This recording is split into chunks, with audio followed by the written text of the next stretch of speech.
বিসমিল্লাহির রহমানির রহিম। আসসালামু আলাইকুম। আজকে আমি আলোচনা করব গণিত বিষয় নিয়ে।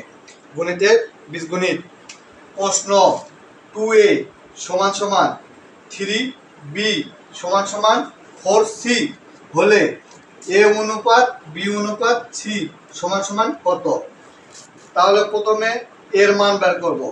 এর মান বের করতে গেলে আপনার 3b আর 4c এর দুটা গুণ করব, তাহলে 3 4 12।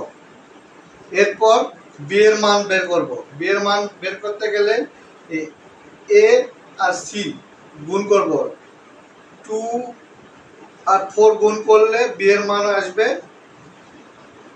4 2 8। এরপর আমি সি এর মান বের করব। সি এর মান বের করতে গেলে 4c সি বাদ দিয়ে 2a 3b মানে হচ্ছে 3 2 6। তাহলে মান আসলো আপনার হচ্ছে এ বি সি এর মানে সব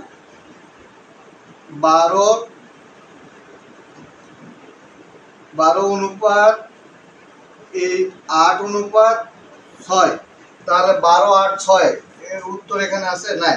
তাহলে কমন এই তিনটার সঙ্গে ভাগ যাবে 2।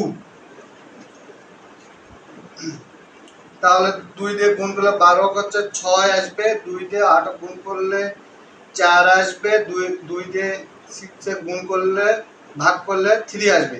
তাহলে 6 4 3 6 4 3 উত্তর এটা। আসসালামু আলাইকুম। আবার আপনাদের সঙ্গে দেখা হবে নতুন নতুন ভিডিও নিয়ে। আমার আইডিটি ফলো করবেন।